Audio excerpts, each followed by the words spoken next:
Hello friends, आरकेपी study plus में आपका स्वागत है।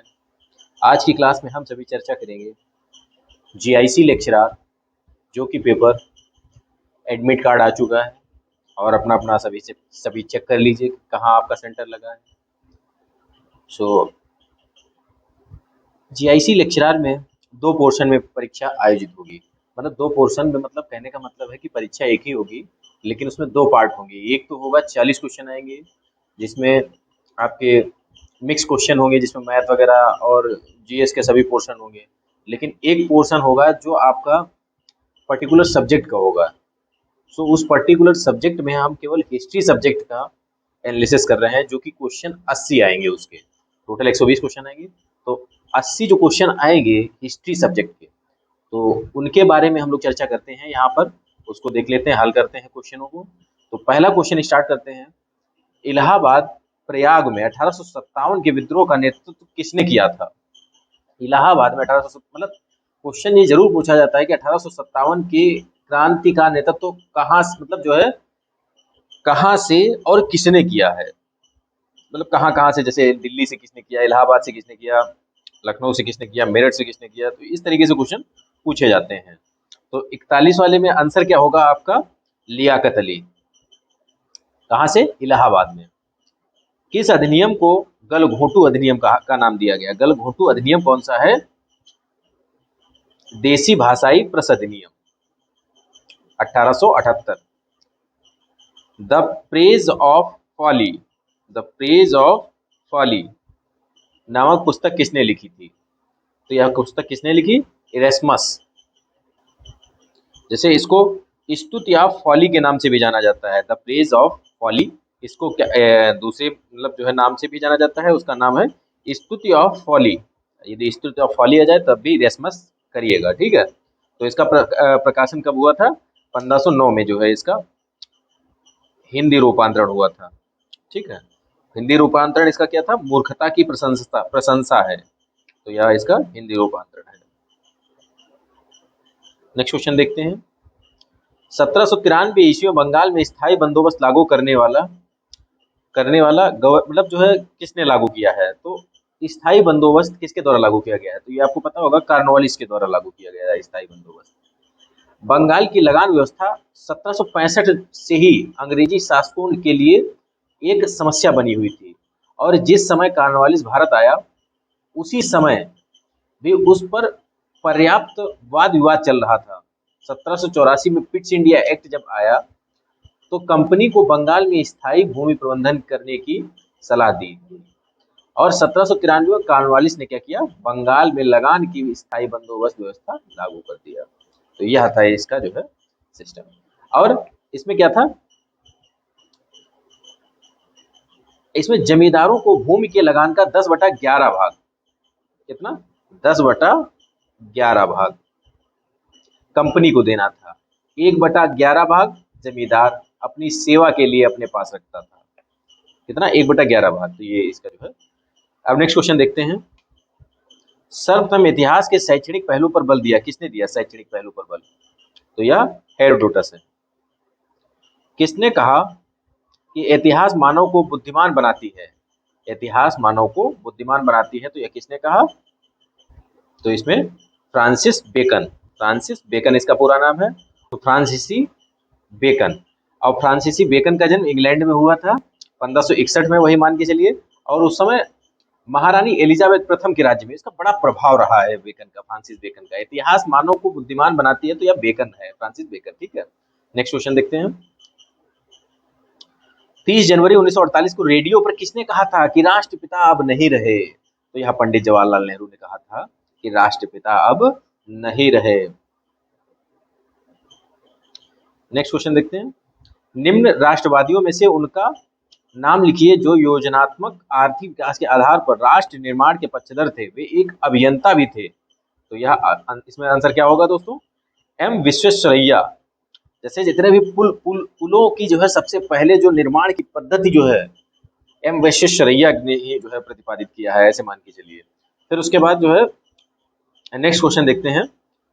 हरिजन साप्ताहिक पत्रिका सर्वप्रथम प्रकाशित हुई थी। हरिजन पत्रिका तो इसका प्रकाशन हुआ था 1933 में। 1933 में किसने किया था? गांधी जी ने इसका जो है प्रकाशन, हरिजन साप्ताहिक पत्रिका थी। तो नेक्स्ट क्वेश्चन है कि जवाहरलाल नेहरू को कहा गया है, समाजवादी कहा गया है, तो ये आपको पता होना चाहिए।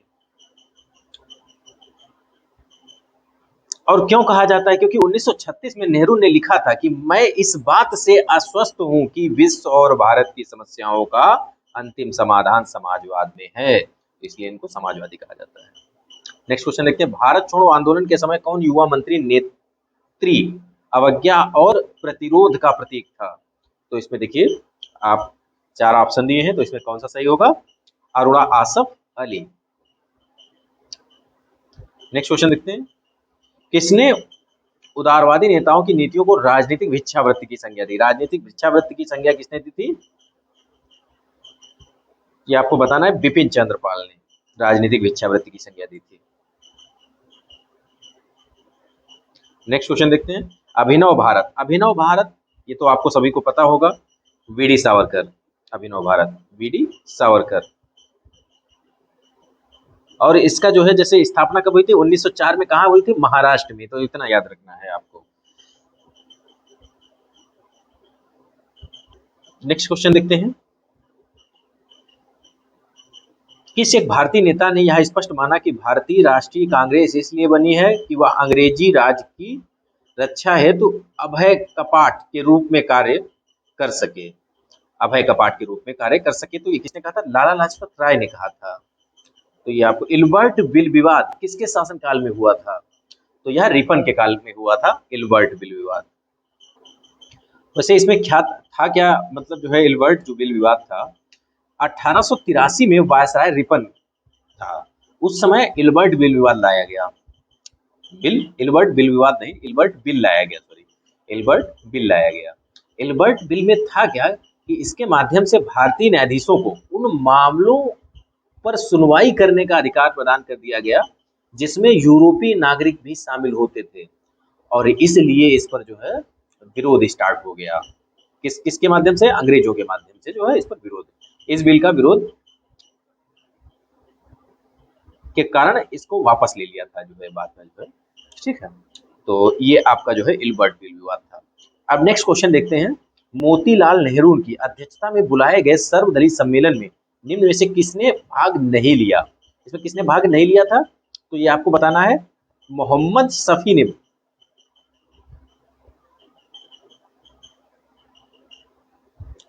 नेक्स्ट क्वेश्चन देखते हैं 57, निम्न में से किसने कहा था कि राजनीतिक डकैतियों का लक्ष्य सरकारी धन को प्राप्त करना है? तो यह किसने कहा था? राम प्रसाद बिस्मिल ने कहा था। तो ये आपको, क्योंकि राम प्रसाद बिस्मिल एवं अन्य साथी खासकर चंद्रशेखर आजाद के साथ मिलकर 8 डाउन, मतलब जो काकोरी वो 8 डाउन थी, तो उसको जो है खजाना लूटा था। किस वर्ष में विज्ञान की शिक्षा के लिए इंडियन एसोसिएशन की स्थापना हुई थी? तो इसमें आपका ऑप्शन 1876 है। तो इसकी स्थापना जो है जैसे किसने की थी, ये भी आपको पता होना चाहिए, एस.एन. बनर्जी और आनंद मोहन बोस द्वारा। कब की गई थी? आपको ये तो पता ही है, 1876 में। ये भारत का सबसे पुराना संस्थान है। और जबकि इंडिया लीग की स्थापना शिशिर कुमार घोष द्वारा 1875 में बंगाल में की गई थी। इसका उद्देश्य क्या था? भारतीयों में राष्ट्र तथा राजनीतिक शिक्षा का प्रसार करना है। किसका उद्देश्य था? शिशिर कुमार की, मतलब जो इंडिया लीग थी। अब नेक्स्ट क्वेश्चन देखते हैं 59, निम्न में से किसने मुस्लिम लीग और भारतीय राष्ट्रीय कांग्रेस को 1916 में एक साथ लाने में महत्वपूर्ण भूमिका अदा की? तो ये लोकमान्य तिलक है। इंग्लैंड में पढ़ने वाले गुट का नेतृत्व करते हुए किसने 1933 में एक प्रथम मुस्लिम राज्य पाकिस्तान का प्रस्ताव दिया था? तो ये किसने दिया था? चौधरी रहमत अली के द्वारा दिया गया था। तो ये आपको पता हुआ। फिर उसके बाद नेक्स्ट क्वेश्चन है, जलियांवाला बाग की सामूहिक हत्याकांड कहाँ पर हुई थी? तो ये आपको पता होगा, अमृतसर में हुई थी। फिर नेक्स्ट क्वेश्चन देखते हैं 62 number, the precepts of Jesus the guide to peace and happiness नामक शीर्षक पुस्तक को निम्न में से किसने लिखा? तो ये आपको पता होगा, राजा राम मोहन राय।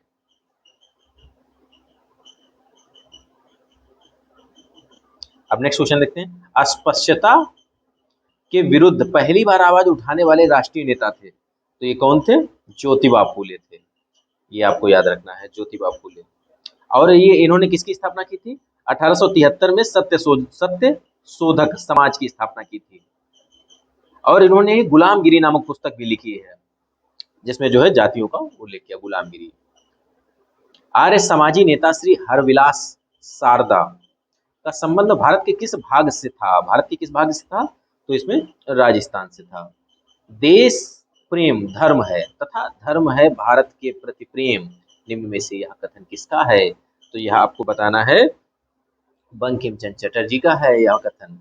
नेक्स्ट क्वेश्चन लिखते हैं। निम्न में से कौन सी पुस्तक भारत में 1857 के विद्रोह का सरकारी इतिहास है? तो आप लोग बताइएगा, एक बार देखिए और अपना अनुमान लगाइए। तो इसमें क्या हो सकता है? तो इसमें डी वाला ऑप्शन सही होगा, 1857 के भारतीय स्वतंत्रता स्वाधीनता आंदोलन के सरकारी इतिहासकार सुरेंद्र नाथ सेन थे। ठीक है, जिनकी पुस्तक 1857 थी, जिसका प्रकाशन भी 1857। तो ये आपको पता होगा, 1857 किसके द्वारा लिखी? सुरेंद्र नाथ सेन के द्वारा। अब नेक्स्ट क्वेश्चन देखते हैं। निम्न में से कौन सा सुमेलित नहीं है? अब देखिए, सुमेलित कौन था? बिरसा मुंडा, तो ये तो सुमेलित ही है। और उसके बाद कौन सा सुमेलित नहीं है? नायक। ठीक है, नायक विद्रोह बंगाल के मेदिनीपुर से शुरू हुआ था। कौन सा? नायक विद्रोह, जिसे नायक जाति ने शुरू किया था। इसका नेतृत्व अचल सिंह ने किया था, ताना भगत ने नहीं। तो ये आपका जो है, बाकी सब सही है आपका। और अहोम विद्रोह जो है, अहोम विद्रोह कब हुआ था? 1928 में, तो ये भी सही है। फिर उसके बाद बिरसा मुंडा जो जनजाति थी, मुंडा जनजाति, तो उसने कब किया था? 1895 में किया था। और संथाल कान्हू जो है, 1855 में जो है यह विद्रोह शुरू हुआ था। तो संथाल विद्रोह कान्हू से मतलब जो है इसके जो है नेतृत्व करता है। तो अब नेक्स्ट क्वेश्चन देखते हैं। अंग्रेजी माध्यम से शिक्षा लागू होने से पूरे भारत में मदद मिली। देखिए किसको क्या मदद मिली? अखिल भारतीय राष्ट्रीयता के विकास एवं प्रोत्साहन देने में। क्योंकि जब अंग्रेजी पढ़ के आएंगे तो हमको पता चलेगा कि जैसे विदेशी, जब हमको इंग्लिश पता होगी, उस टाइम की बात बता रहे हैं, जब हमको इंग्लिश पता होती तो हम जो है विदेशों में जाकर हम समझ सकते थे कि जो है वास्तविकता में जो है स्वतंत्रता क्या होती है। तो इसलिए जो है नेक्स्ट क्वेश्चन देखते हैं। 69 में क्या है? राजा राम मोहन राय द्वारा प्रकाशित पत्र का नाम था। तो ये आपको बहुत इंपॉर्टेंट, संवाद कौमुदी। तो नेक्स्ट क्वेश्चन देखते हैं। और ये लिखा इन्होंने कब था? राजा राम मोहन राय 1921 में, बंगाली भाषा में, संवाद कौमुदी पत्र।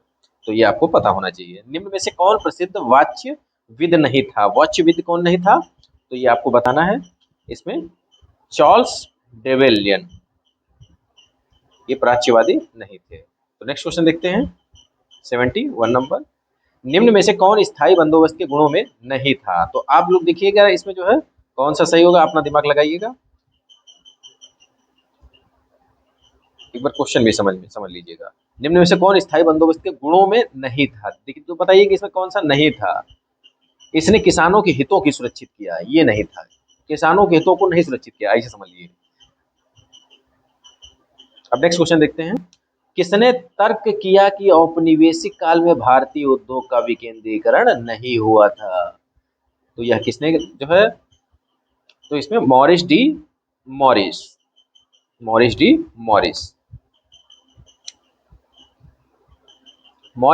ने अपनी पुस्तक में तर्क दिया था कि औपनिवेशिक काल में भारतीय उद्योगों का विकेंद्रीकरण नहीं हुआ था। तो यह जो है, आप 73 नंबर देखते हैं। अंग्रेजों के आने से पहले भारत की अर्थव्यवस्था कैसी थी? स्वनिर्भर थी। क्योंकि माना जाता है कि लगभग जो है 54 से 55% पूरे विश्व जीडीपी का भारत और चीन के पास मतलब जो है हिस्सा था। लगभग 24% जो है पूरे विश्व की जीडीपी का भारत जो है उसमें सम्मिलित था, और लगभग 32 से 34% जो है वो चीन जो है उसमें सम्मिलित था। तो स्वनिर्भर थी उस टाइम की अर्थव्यवस्था। कुशल अकर्मण्यता की नीति का संबंध था। तो इसमें ऑप्शन कौन सा आपका सही होगा? कुशल अकर्मण्यता जॉन लॉरेंस से।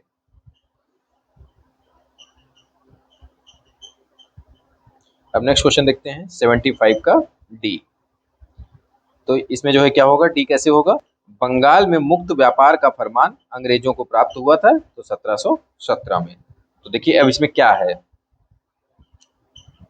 अब देखिए इसके तहत क्या हुआ था कि कैसे जो है बंगाल में मुक्त व्यापार का फरमान अंग्रेजों को प्राप्त हुआ था। तो कैसे देखिए प्राप्त हुआ था, सर जॉन सरमन की अध्यक्षता में एक प्रतिनिधि मुगल दरबार में भेजा गया था। प्रतिनिधि मंडल जो है वो मुगल दरबार में भेजा गया था, जिसमें विलियम हैमिल्टन नामक एक डॉक्टर भी था, जिसने फर्रुखसियर को एक संघातिक बीमारी से छुटकारा दिलाया।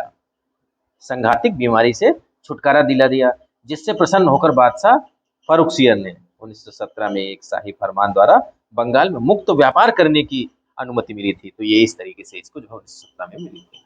अब नेक्स्ट क्वेश्चन देखते हैं, किस व्यवस्था बंदोबस्त के अधीन भारतीय राज्य विदेशी और रक्षा मामले के अपने अधिकार खो बैठे? कैसे खो बैठे देखिए, तो इसमें ऑप्शन क्या होगा, सहायक संधि प्रणाली के माध्यम से। अब नेक्स्ट क्वेश्चन देखते हैं, सहायक संधि प्रणाली क्या है? तो इसको आप लोग एक बार देख लीजिएगा। सहायक संधि प्रणाली जो है, डुप्ले ने भारतीय नरेशों में धन के बदले अपने सैनिकों को किराए पर उपलब्ध करवाने से की। बाद में क्लाइव तथा कॉर्नवालिस ने भी इस नीति को अपनाया। तो ये ध्यान रखना, ठीक है। ये सब मतलब सबसे पहले जो है डुप्ले के द्वारा, डुप्ले की सहायक संधि, ये ऐसे जो है क्वेश्चन आता है, तो इसलिए हमने आपको बता दिया। फिर नेक्स्ट क्वेश्चन देखते हैं, स्वतंत्रोत्तर भारत की तटस्थता की नीति को किसने अनैतिक निष्पक्षता की संज्ञा दी? अनैतिक निष्पक्षता की संज्ञा किसने दी? John foster डलिस। जनगणना के कार्य का आरंभ किसने किया? जनगणना के कार्य का आरंभ किसने किया? तो लॉर्ड मेयो। और स्थायी रूप से मतलब जो जो वर्तमान में चल रही है, तो 1881 में रिपन के काल से स्टार्ट है। शेख बहादुर जकारिया संबंधित थे, किससे संबंधित थे? शेख बहादुर जकारिया सुहरावर्दी सिलसिला से। नेक्स्ट क्वेश्चन देखते हैं, नेक्स्ट क्वेश्चन में मैचिंग करना है आपको। अब मैचिंग कैसे करेंगे देखिए,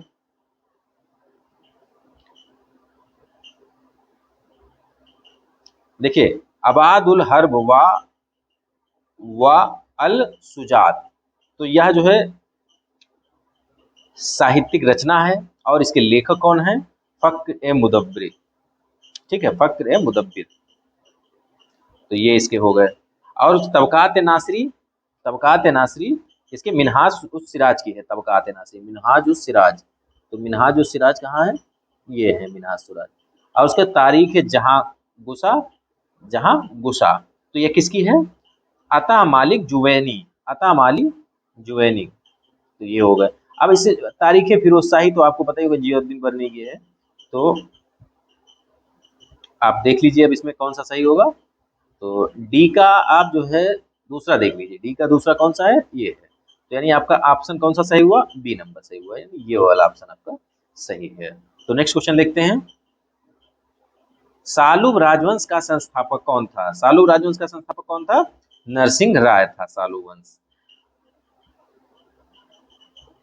नेक्स्ट क्वेश्चन देखते हैं, निम्न में से किस मुगल सम्राट का वर्णन संस्कृत ग्रंथ सर्वदेश वृतांत संग्रह में किया गया है?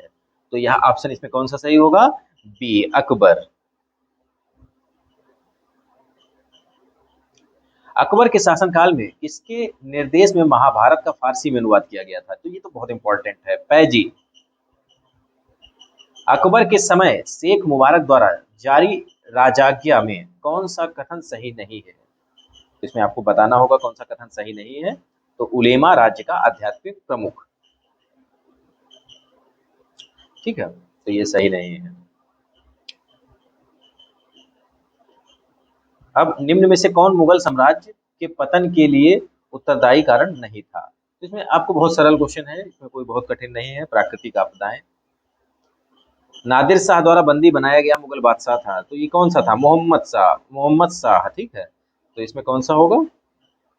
मोहम्मद शाह। देखिए 1739 में फारस के शासक नादिर शाह ने भारत पर आक्रमण किया था, तो ये आपको याद रखना है। अब मोहम्मद, जैसे मुगल बादशाह जो मोहम्मद शाह, से रंगीला कहा जाता था, ठीक है, रंगीला बादशाह मोहम्मद शाह को। तो क्वेश्चन पूछा भी जाता है रंगीला बादशाह किसको कहा जाता है। बाबर द्वारा किस भाषा में तुजु के बाबरी लिखी गई, तो ये आपको बताना है। इसमें आप लोग पहले देख लीजिए कौन सा जो है, तो अपना जो है अनुमान बताइए। इसमें सी, तुर्की भाषा में लिखी है। अब 88 में देखिए जहांगीर ने अपनी किस पुस्तक में मीनार तबाल ताबाल तालाब, सॉरी, मीनार तालाब और मंडप का 2 बार उल्लेख किया है, ठीक है। तो इसमें बताना है आपको तुजु के जहांगीरी में। तो नेक्स्ट क्वेश्चन देखते हैं हम लोग। मुगल वंश की निम्न में से किस इमारत के डिजाइन और वास्तुकला से इस उस्ताद इंसा खां संबंधित है। उस्ताद इंसा खां बहुत फेमस है, तो ये क्वेश्चन ये तो आपको गलत करना ही नहीं है। किससे है? ताजमहल, उस्ताद इंसा खां। चित्रकला और मूर्तिकला पर महाकाव्यों का प्रभाव गुप्त काल से दिखाई देने लगता है। निम्न में से किस पर रामायण के विषयों का अंकन नहीं हुआ है, तो इसमें आपको बताना है रजमनामा पर, ठीक है।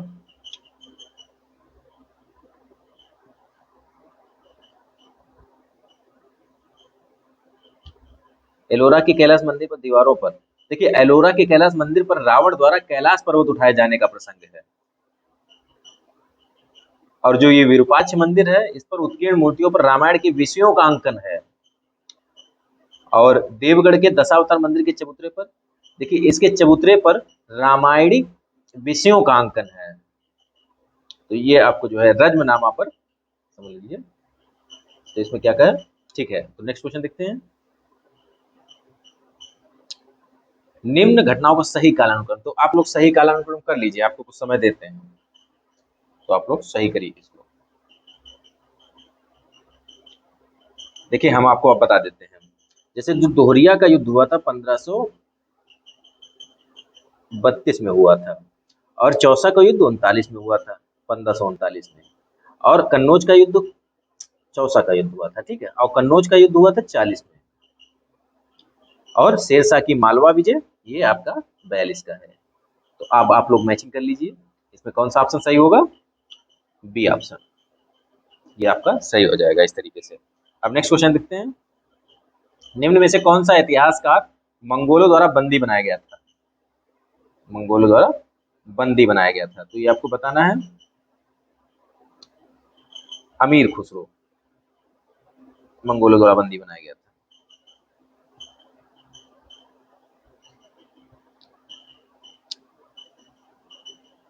जैसे अमीर खुसरो का नाम सल्तनत कालीन विद्वानों में उल्लेखनीय है, ये ध्यान रखिएगा। उनका जन्म उत्तर प्रदेश के पटियाली में हुआ था। कब हुआ था? 1253 ईस्वी में हुआ था। तो नेक्स्ट क्वेश्चन देखते हैं हम लोग। लाख बख्श, पीत बख्श, ये सब उपाधियां किसकी हैं? कुतुबुद्दीन ऐबक की है। लाख बख्श, पीत बख्श, और जो है कुरान खां, सुरीली आवाज में कुरान का जो है अध्ययन करता था, बोलता था, इसलिए जो है इसको कुरान खां भी कहा जाता है। मलिक काफूर एक युग, ये तो आपको पता ही होगा, पिक्चर भी थी है, अलाउद्दीन खिलजी, ठीक है।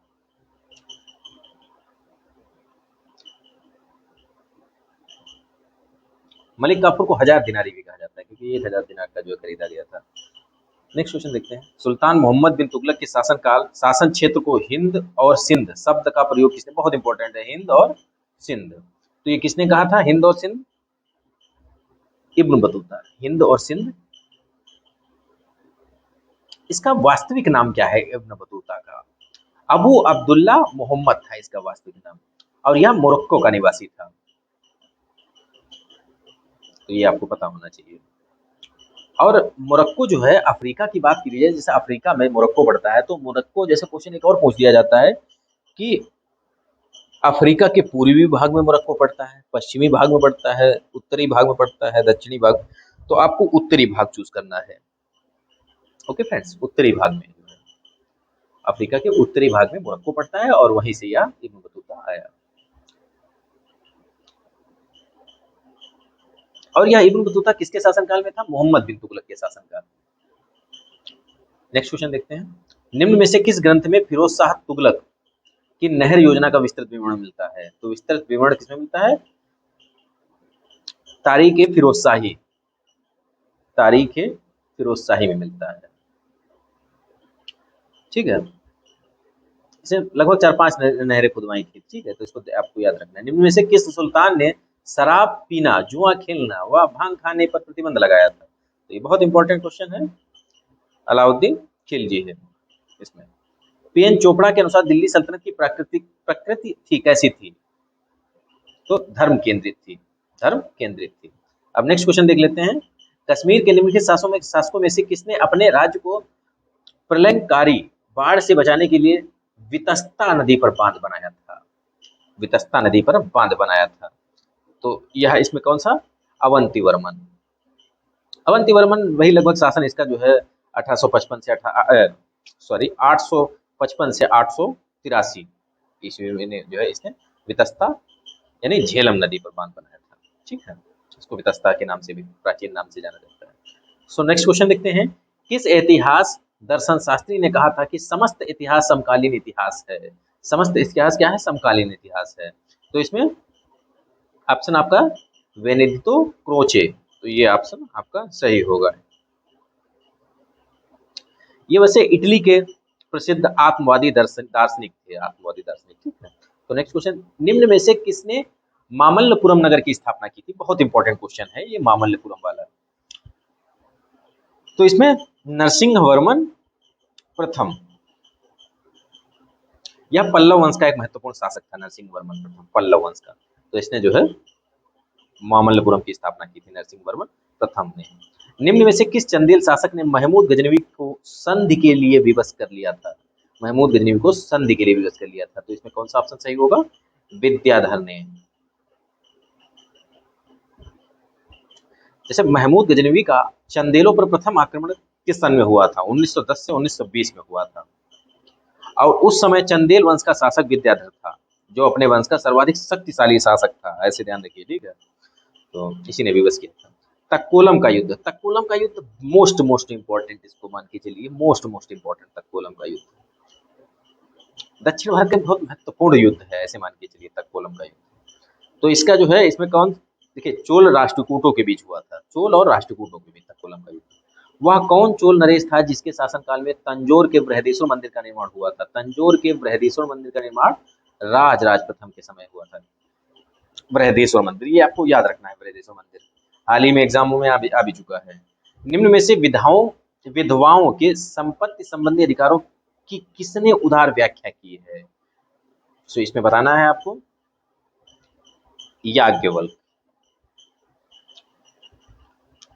विधवाओं के संपत्ति संबंधी अधिकारों की व्याख्या याज्ञवल्क्य स्मृति में जो है की गई है। बहुत इंपॉर्टेंट क्वेश्चन है, पूछा जाता है, बेसिक क्वेश्चन है।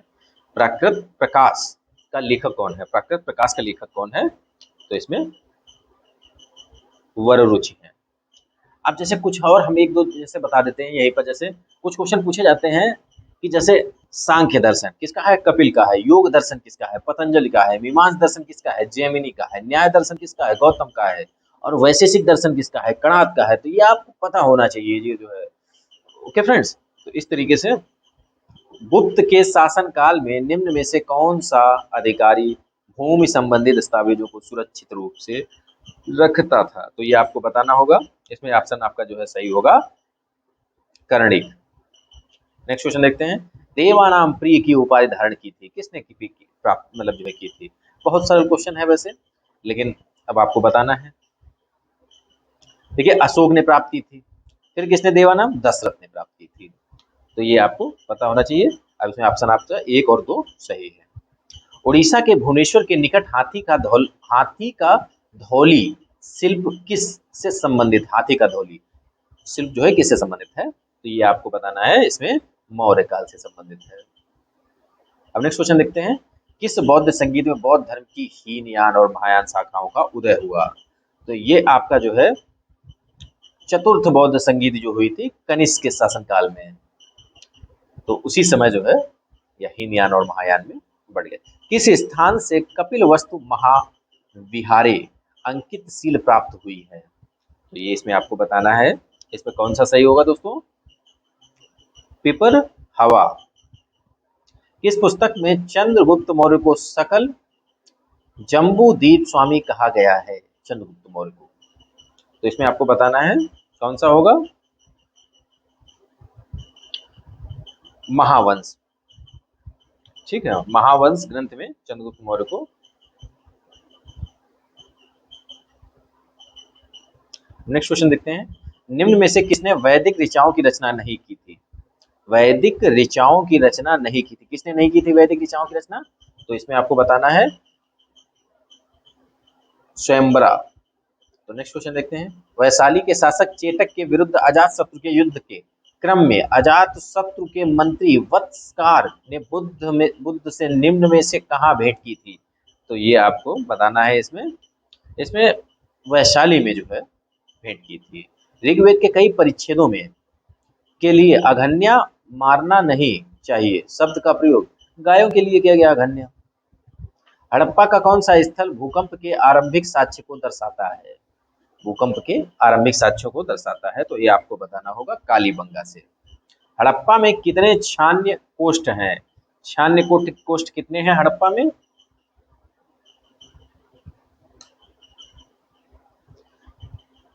धान्य कोष्ठ, धान्य मतलब जो है हड़प्पा से 6 खाने की 2 पंक्तियों में निर्मित कुल 12 कक्षों वाले धान्य कोठार का अवशेष प्राप्त हुआ है, जिसका कुल क्षेत्रफल लगभग वही मान के चलिए कि 2745 वर्ग मीटर से अधिक था।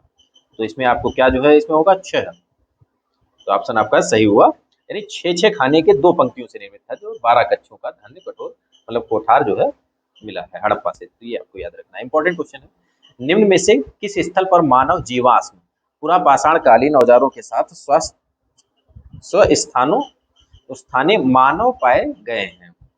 तो इसमें आपको बताना है हथनोरा। वह लक्षण जो नव पाषाण काल की विशिष्टता नहीं है। तो इसमें देखिए नव पाषाण काल की विशिष्टता नहीं है, कौन सी विशिष्टता नहीं है इसमें आपको बताना है। तो इसमें देखिए घर्षण और पालिश युक्त उपकरण, ये तो है विशेषता। मध्य उपकरण कुल्हाड़ी, ये नहीं है। पिछले युगों की तुलना में मृदभांड निर्माण कला में उल्लेखनीय प्रगति, अन्न पर बढ़ती निर्भरता, तो ये सब जो है इसमें बी वाला ऑप्शन सही होगा। निम्नांकित में से किस सत्याग्रह का नेतृत्व महात्मा गांधी ने नहीं किया था? तो ये आपको बताना है, सरल क्वेश्चन है हालांकि। तो इसमें कौन सा होगा? महाद मीठा जलाशय सत्याग्रह। यह जो है अंबेडकर की अध्यक्षता में किया गया था, मतलब अंबेडकर की अगुवाई में किया गया था। तो ये ऐसे ध्यान किए दोस्तों। आज की क्लास पे हम लोग यही समाप्त करते हैं और नेक्स्ट लेक्चर में जल्दी ही मिलते हैं। जय हिंद दोस्तों, बाय बाय।